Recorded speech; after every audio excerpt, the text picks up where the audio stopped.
like our previous winners, Whitman, Price, and Haddad. You remember them? There they are at this very moment, basking under the Maui sun, their debt to society paid in full. Watch. It is an honor and a privilege to stand here in front of the party I lead, in front of the country that I love, as the Conservative Prime Minister of the United Kingdom. Now, people wondered, what can a coalition government really achieve? But I would say just look today at what we are achieving already, together in the national interest. Conservative policies, policies you campaigned on, policies that we're delivering.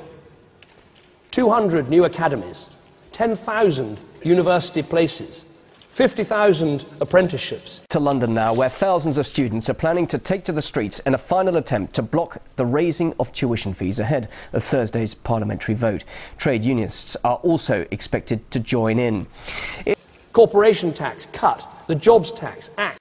I'm joined now by our guest, Ros Altman, who's the Director General from Saga. Ros, confirmation in the last few minutes, unemployment rising. And we've also heard that from the Nationwide, that consumer confidence is at its lowest level since November 2008.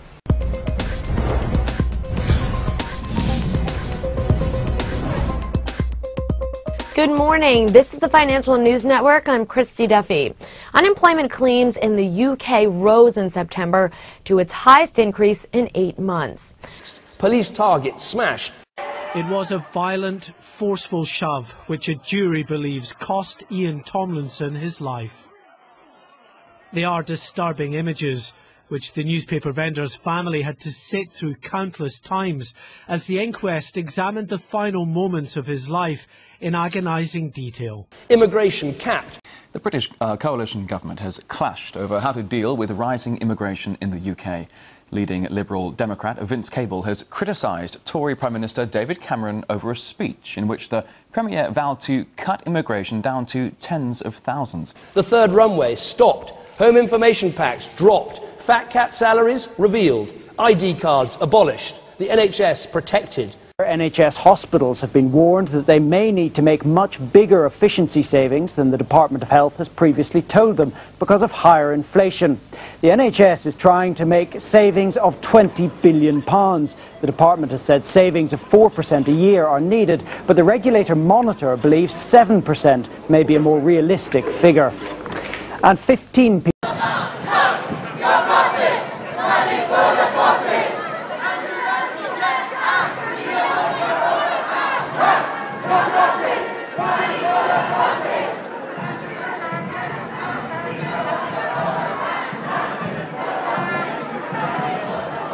Our aid promise kept. Quangos closing down. Ministers' pay coming down. A bank levy coming up. A cancer drugs fund, vitally important, up and running. £6 billion saved of spending this year. An emergency budget to balance the books in 5 years. An EU referendum lock to protect our sovereign powers every year. And for our pensioners, the earnings links restored.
More than 30,000 vulnerable elderly people are waiting to find out whether the government will step in to save one of Britain's largest care home companies.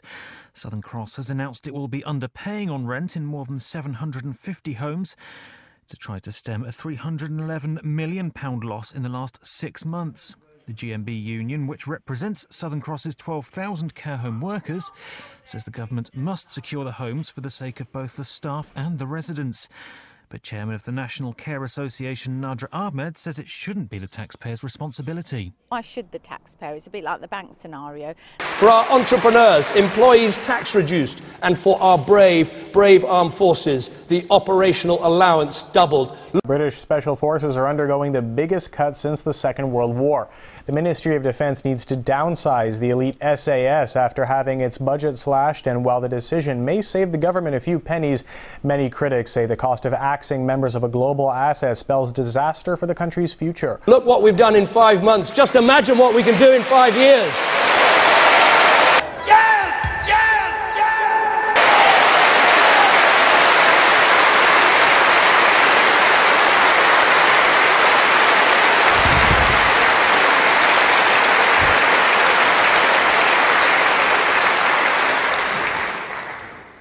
In 5 years' time, our combat troops will have left Afghanistan.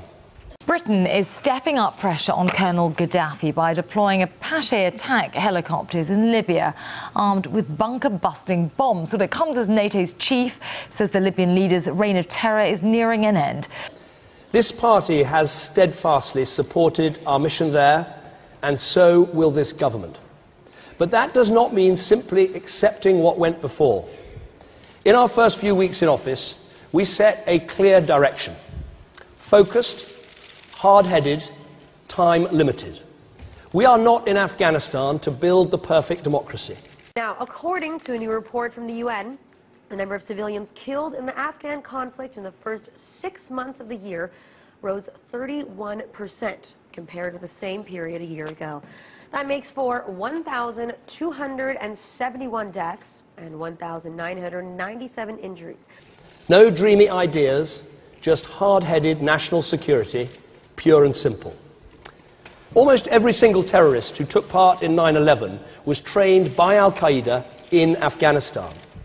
Of a Sunni terrorist group fighting against Shiites in Iran says his organisation has close links with the CIA. The head of the Jundullah group was captured earlier this week in the south of the country. Abul Malik Rigi says he met the US agents in Pakistan who promised support for carrying out terrorist attacks in Iran. And if we left tomorrow, those training camps could easily come back. Osama bin Laden, back from the dead, to die again and again for American foreign policy. Why? Because the Afghans are not yet ready to take control of their security. But we will not stay a day longer than we need to. British combat forces will not remain in Afghanistan after 2015. By then we will have been there for 14 years, and in Helmand Province for 9 years. That is 3 years longer than World War II. But let a message go out from this conference, from this hall today. For those who have served, for those who bear the scars, for those who will never come home, this country has gratitude beyond words for your service and your sacrifice. Thousands of members of the Parachute Regiment and many military personnel are set to lose special payments for their parachuting skills. The proposals currently being considered by the Ministry of Defence are the latest cost-cutting idea looking to save money from the military budget. Those close to the regiment say it will have a devastating effect on morale.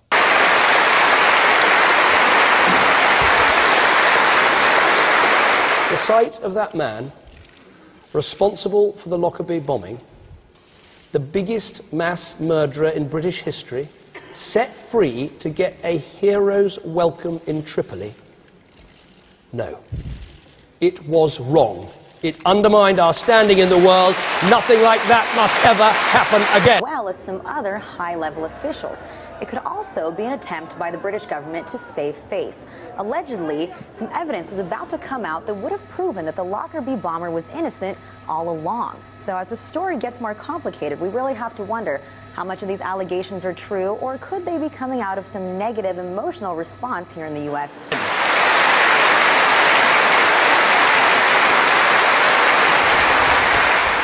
I'll always remember what the owner of one small business said to me.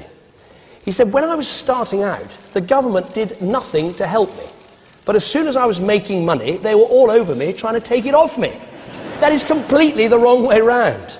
We need to get behind these wealth creators, and that is what we're going to do.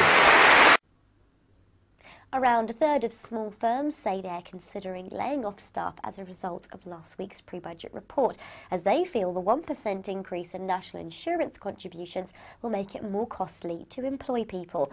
That's according to research by the Federation of Small Businesses, which represent 215,000 small companies across the UK, who suggest the PBR was less helpful than first thought. We've said very clearly, no plans to increase VAT. We're about trying to get spending under control rather than putting up taxes. We've said very clearly, no plans to increase VAT. We're about trying to get spending under control rather than putting up taxes.